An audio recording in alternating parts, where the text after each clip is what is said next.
명리학의 전문가 관점에서 병화와 정화를 중심으로 불의 특성과 의미를 설명해 보겠습니다. 이 설명에서는 각각의 불이 인생에서 어떤 역할을 하고 이를 통해 사람의 성장과 도전을 어떻게 볼 수 있는지 구체적으로 알아보겠습니다. 1. 불의 종류와 특징. 명리학에서 불은 주로 에너지와 열정을 상징합니다. 하지만 불에는 두 가지 주요한 형태가 있으며 이는 병화와 정화입니다. 이 둘은 모두 불의 본질을 가지고 있지만 그 특성과 역할은 매우 다릅니다. 1. 병화는 태양과 같은 불입니다. 병화는 태양과 같이 모든 것을 골고루 비추고 생명력을 제공합니다. 이 불은 따뜻하고 크며 사람들에게 생기를 불어넣는 역할을 합니다. 병화는 크게 비춰 모든 것을 성장시키는 에너지로 그 역할은 모든 만물에게 골고루 성장의 기회를 제공하는 것입니다. 병화의 중요한 특징은 외부 환경의 조건이라는 점입니다. 즉, 사람의 주변 환경이 좋다면 병화는 그 성장에 필요한 자양분을 충분히 제공합니다. 이는 좋은 교육 환경, 경제적 지원, 사회적 기회 등을 의미하며 이러한 환경을 만났을 때 사람은 자연스럽게 성장할 수 있는 조건을 갖추게 됩니다. 그러나 이러한 조건이 있다고 해서 무조건 성장이 이루어지는 것은 아닙니다. 스스로 노력하지 않으면 좋은 환경을 잘 활용하지 못하고 결국 기회를 놓칠 수 있습니다. 병화는 외부적으로 적절한 환경을 제공하지만 이 환경을 스스로 받아들이고 활용하는 개인의 노력이 필수적입니다. 이 정화 촛불과 같은 불, 정화는 촛불 혹은 화로의 불과 같은 특징을 가지고 있습니다. 이는 태양처럼 넓게 비추지는 않지만 집중적인 열기를 가지고 있으며 어려운 환경 속에서 자신만의 열정을 통해 성장하는 불입니다. 정화는 개인의 내적 에너지와 노력을 상징합니다.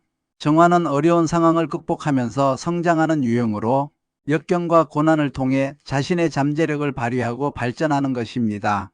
예를 들어 경제적으로 어려운 환경 속에서도 끊임없이 노력하여 자신의 기술을 개발하고 전문성을 갖추는 사람이 바로 정화의 성격을 가진 사람입니다. 정화는 도전적인 상황에서 빛을 발합니다. 어려움이 클수록 정화는 더 큰 불꽃으로 타오릅니다. 이는 정화가 자기 자신을 끊임없이 연마하고 어려움을 이겨내면서 자신의 능력을 키우는 특성을 가지기 때문입니다. 2. 병화와 정화의 성장 방식. 1. 병화와 환경의 조화. 병화를 만나면 좋은 환경을 만난다고 합니다. 병화는 적절한 환경을 만나면 사람을 자연스럽게 성장시키는 힘을 가지지만 그 환경이 단지 좋은 것만으로는 충분하지 않습니다. 구비 조건이 갖추어져야 한다는 의미는 적절한 기회나 자원이 주어진다고 해도 그것을 활용할 수 있는 준비와 능력이 필요하다는 것입니다. 예를 들어 훌륭한 학교에 입학할 기회를 얻더라도 그 기회를 활용하려는 의지가 없으면 결국 성장할 수 없습니다. 따라서 병화는 기회를 주는 역할을 하지만 그 기회를 자신의 것으로 만들기 위한 노력이 필수적입니다. 이 정화와 도전의 의미. 정화는 환경의 어려움을 극복하며 성장합니다.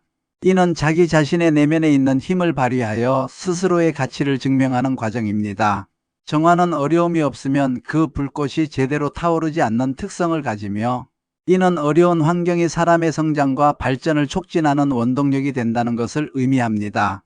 예를 들어 사업을 시작한 후 여러 난관에 부딪히면서도 포기하지 않고 문제를 해결하고 자신의 사업을 성장시키는 사람은 정화의 성격을 가지고 있다고 할 수 있습니다. 정화는 스스로 어려움을 극복하며 자기 자신을 연마하는 힘을 가집니다. 3. 상생과 상극의 역할. 명리학에서는 상생과 상극의 개념을 통해 오행 간의 상호작용을 설명합니다. 이는 사람의 인생에서 겪는 성장과 도전 그리고 문제를 해결하는 방식과 밀접하게 연관되어 있습니다. 1. 상생은 자연스러운 성장의 흐름입니다. 상생은 오행 간에 서로 돕고 발전하는 관계를 말합니다. 예를 들어 수는 목을 생하고 목은 화를 생하는 것처럼 각 오행이 서로를 도와 자연스러운 성장을 이끌어냅니다. 수생목은 공부하고 생각을 키우는 과정을 의미하며 이는 내면의 성장을 통해 외부로 나아가기 위한 준비 단계입니다. 목생화는 쌓아둔 지식과 준비를 외부로 활용하는 단계입니다. 즉 학습을 통해 얻은 것을 실제로 사용하여 성과를 내고 사회에서 자신의 능력을 발휘하는 것을 의미합니다. 이 상극은 도전과 제약을 상징합니다. 상극은 서로 충돌하거나 제약하는 관계를 의미합니다. 이는 인생에서의 도전과 극복을 상징하며 모든 것이 순조롭게 이루어지지 않을 때 사람은 어떻게 반응하고 극복할 수 있는지를 나타냅니다. 예를 들어 금이 목을 자르는 것처럼 어떤 장애물이 개인의 성장을 방해할 수 있습니다. 이러한 상황에서는 병화와 정화가 어떻게 반응하고 그 문제를 해결해 나가는지가 중요합니다. 4. 병화와 정화를 실생활에 적용시킨다면 병화는 외부 환경의 도움을 받아 자신을 성장시키는 유형의 사람을 나타냅니다. 좋은 학교, 훌륭한 직장, 지원이 많은 가정 등에서 그 기회를 최대한 활용하여 성장하는 사람들입니다.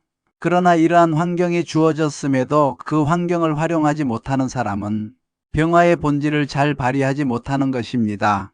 정화는 도전적인 상황에서 자기 성장을 이루는 사람을 의미합니다. 예를 들어 경제적으로나 사회적으로 어려운 환경에서 꾸준히 노력하여 자수성가하는 사람, 혹은 자신의 능력을 끊임없이 연마하여 독자적인 기술을 갖추는 사람을 말합니다. 정화의 본질은 어려움을 이겨내면서 더 강해지는 것이며 이를 통해 자신의 가치를 증명하는 것입니다. 5. 결론적으로 병화와 정화는 각각 다른 방식으로 사람의 성장을 돕습니다. 병화는 환경을 제공하여 사람의 성장을 돕고 정화는 어려움을 통해 성장하는 에너지를 제공합니다. 이 둘은 각기 다른 방식으로 사람의 발전을 도우며 최적의 결과를 얻기 위해서는 이 둘이 잘 조화를 이루어야 합니다. 병화가 적절한 환경을 제공하더라도 그 환경에 의존하지 않고 스스로 노력해야만 진정한 성장이 이루어질 수 있습니다. 반대로 정화는 어려운 상황 속에서도 포기하지 않고 자신의 힘으로 극복하려는 의지가 있어야만 성장할 수 있습니다. 명리학적으로 이러한 불의 특성을 이해하는 것은 우리의 삶에서 어떻게 성장하고 도전해야 하는지를 알려줍니다. 병화는 좋은 환경 속에서 기회를 활용하는 것이며 정화는 어려움 속에서도 스스로를 증명해 나가는 것입니다.